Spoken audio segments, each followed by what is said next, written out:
আসসালামু আলাইকুম প্রিয় শিক্ষার্থীরা। অনেক দিনে কিন্তু এখন দ্বিধাদ্বন্দ্ব রয়েছে যে ঢাকা সেন্ট্রাল ইউনিভার্সিটি এটা কি পাবলিক না আমাদের 7 কলেজে রয়েছে, কাদের ভর্তি প্রস্তুতি এখানে নেওয়া দরকার এবং কারাই বা এখানে পরীক্ষা দিবে, কারাই বা এখানে না পরীক্ষা দিলেও তোমাদের চলবে, সেই বিষয়ে কিন্তু কথা বলবো। শুরুতেই বলবো যারা ইউটিউব থেকে দেখবা অবশ্যই চ্যানেলটি সাবস্ক্রাইব করবে এবং কমেন্ট বক্সে ফেসবুক পেজের লিঙ্ক এবং টেলিগ্রামের লিঙ্ক অবশ্যই যুক্ত হয়ে যাবা। আর যারা ফেসবুক পেজ থেকে দেখবা ফলো দিয়ে সাথে থাকতে পারো। দেখো, ঢাকা সেন্ট্রাল ইউনিভার্সিটি নিয়ে যদি কথা বলি, যেহেতু এটা এই বছর নতুন এই বিষয়ে কথা হয়েছে, তো তোমরা ধরে রাখতে পারো যে এটা নতুন। হ্যাঁ, সো কারা এখানে পরীক্ষা দেবা? এক নম্বর কথা হচ্ছে যারা সেকেন্ড টাইমার রয়েছে, যারা এখনো চান্স পাও নাই, অর্থাৎ যারা সেকেন্ড টাইম দিয়ে কোথাও চান্স পাও নাই, আমি মনে করি তোমার এখানে পরীক্ষা দেওয়া দরকার। এক নম্বর কথা, তুমি যদি মানে পাবলিকের একটু ফিল নিতে চাও, যে দেখো 7 কলেজের কলেজগুলোতে রয়েছে, ওইখানে মোটামুটি হল থেকে সুবিধা থেকে শুরু করে সবকিছু রয়েছে। অনেকজনে মনে করে ভাই এখানে কি আর সেশন জট রয়েছে? ভাই এখানে তেমন আহামরি সেশন জট নাই, যেটা আগে ছিল, কিন্তু এখন মোটামুটি 6 থেকে 7 মাসের এরকম সেশন জট থাকে মোটামুটি, যতটুকু জানা রয়েছে বা আমার বন্ধুরা এখানে পড়ছে, সো আমি জানি। তো এটা আমি বলতে পারি।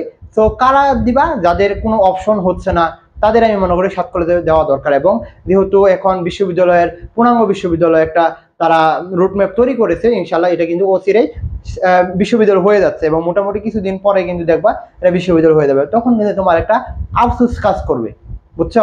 তখন কিন্তু তোমার একটা আফসোস কাজ করবে। তো তোমাকে মনে করি তুমি এখানে পরীক্ষা দাও না, পরীক্ষা দিয়েই দেখো না।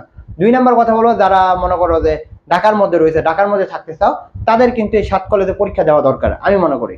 তো আমি যেহেতু বিশ্ববিদ্যালয় নিয়ে কাজ করি, কিন্তু আমি 7 কলেজ নিয়ে এখন আমার কাজ করা আমার দায়বদ্ধতা রয়েছে। তো তুমি 7 কলেজে পরীক্ষা দিতে পারো, বুঝতে পারলাম। আর যারা মনে করো ফার্স্ট টাইম চান্স পাইছো না, সেকেন্ড টাইম দিতে যাচ্ছে, তুমি একটা কাজ করতে পারো, এখানে পরীক্ষা দিয়ে ভর্তি হয়ে থাকতে পারো, তুমি সেকেন্ড টাইম প্রস্তুতি নাও, এটা কিন্তু তোমার জন্য হতে পারে। তো ভর্তি প্রস্তুতি কি নিবা? তো এটার আগে তোমাদের কথা বলি।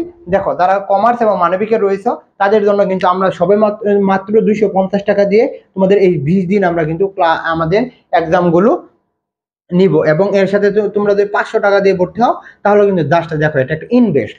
500 টাকা দিয়ে ভর্তি হও, আমাদের মানবিকের বাংলা, ইংলিশ, জিকে যতগুলো ক্লাস দরকার সকল ক্লাস কিন্তু আমরা দিয়ে দিব। জাস্ট তোমাদের বলবো তোমরা ভর্তি হয়ে যাও। আর এটার জন্য আমাদের হোয়াটসঅ্যাপ নাম্বার রয়েছে, দেখতে পারতেছো, বা কমেন্ট বক্সে, সেখানে কিন্তু হয়ে যাবে।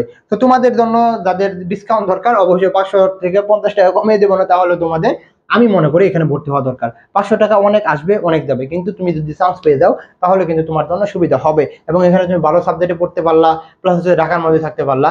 দিন শেষে কিন্তু পাবলিক, প্রাইভেট, জাতীয় যতই বলো না কেন, সরকারি চাকরির ক্ষেত্রে এইগুলো ভ্যালু নাই। তো তোমাকে বলবো এখানে ভর্তি হয়ে যাও এবং ভর্তি প্রস্তুতি এখনই শুরু করা, যেহেতু আর 20 দিনের মতো রয়েছে। তোমাদের যেটা কথা বলবো, যাদের লাস্ট ফিনিশিংটা ভালো হয় তারাই কিন্তু ভালো করতে পারে। তো আশা করি তুমিও ভালো করতে পারবা। জাস্ট তোমাদের বলবো তুমি একটু লেগে থাকো, লেগে থাকলে কিন্তু তুমি ভালো করতে পারবা। তো আশা করি বোঝাতে পারছি। সকলকে বলবো চ্যানেলটি সাবস্ক্রাইব করে পাশে থাকবা। এই বলে আমি শেষ করছি। আসসালামু আলাইকুম।